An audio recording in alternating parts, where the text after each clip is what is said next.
Đây này.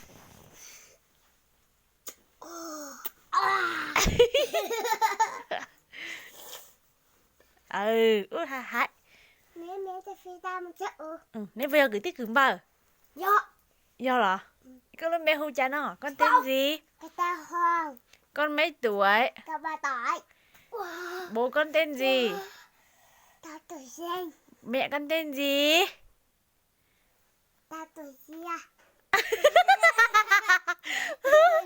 Mẹ con tên gì Huy? Con tên Lâu Thị Gia. Mẹ con tên gì? Mẹ con Đưa tay ra nào nhá. Đưa tay ra nào, túm lấy cái tai, lắc lư cái đầu này, lắc lư cái đầu này. Ô sao bé không lắc, ô sao bé không lắc. Đưa tay ra nào, túm lấy cái eo, lắc lư cái mình này, lắc lư cái mình này. Ô sao bé không lắc, ô sao bé không lắc.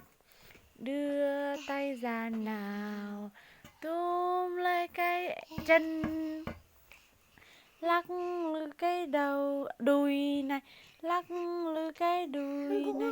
Ô sao bé không lắc, ô sao bé không lắc. Ô la la la la la la. Đi sao con đi. Đi cậu mày tựa đi. đây. Mày tựa. Opa cắt nào xả nó hả? Mày có hai chân nó. Bài anh gửi bài một. Tao hai chân mới nương. Tay cả đài. Đưa tay ra nào. Mày tư. Nó chờ. Mày tư. Nó chờ. Chính cho cá về không? Phía tất cả nhà kia bé. Nơi. Nơi này. Chà. Nơi. Mẹ ta lan đáy là ủi à. Nơi là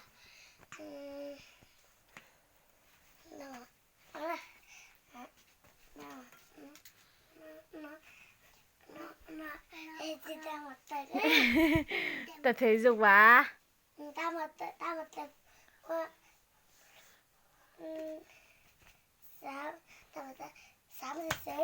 Sáng dậy sớm tập thể thao ra hồng hào, người khỏe mạnh, học tập tốt. Nói trước lên nhà ra đây ra Cúi đầu xuống, ngửa đầu thẳng người lên, nghiêng sang bên, nghiêng sang bên. Làm thế này cho người khỏe mạnh. Mình cứ cậu ha. Mình cứ cho nó có đầu bài thơ yêu mẹ nhá. Bài thơ yêu mẹ.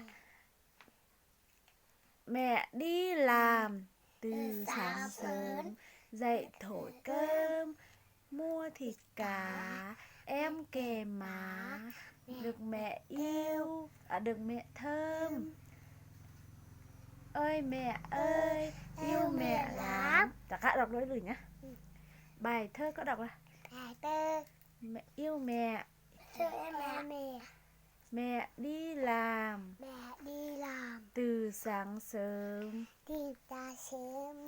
dậy thổi cơm, mua thịt cá, em kề má, được mẹ thơm. Mẹ ơi, em mẹ lắm. Đúng rồi, Huy đọc đi con. Của Khánh con đọc nhá. Bài thơ yêu mẹ, con đọc đi con biết mà. Em mẹ dạy con đấy, mẹ dạy con đọc. Mẹ đi làm Từ sáng sớm, dậy thổi cơm, mua thịt cá, em kề má, được mẹ thơm. Ơi mẹ ơi, yêu mẹ lắm. Con tên gì? Ta Hoàng. Thao. Ta tuổi Giang.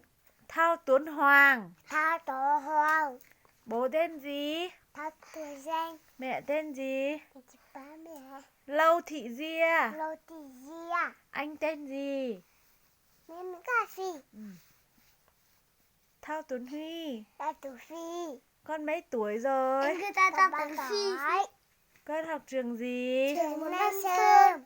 Ôi giỏi quá. Nè, chị đó. Bà chim mà. Bản tin Nhi Sơn. Nhá, gì nhá? Mì sơm. Này, nhớ bây giờ bản tin là nhớ bỏ học nữa. Con tên gì? Con tên gì? Tên tao là con tên tao Tuấn Huy. Ra đây. Con mấy tuổi? Nó 5 tuổi nhớ này. Bố con tên gì? Thao Tử Dinh. Thao Tử Dinh. Mẹ Thao con Tử tên Dinh. gì? Lâu thì gì à? Lào Con ở đâu? Con ở Màn Chim. Chớ gì à? Nhi Sơn, Mường Lát, Thanh Hóa. Đi xem mà nó Thanh Hóa. Ừ. Mẹ. Sao tuổi đây?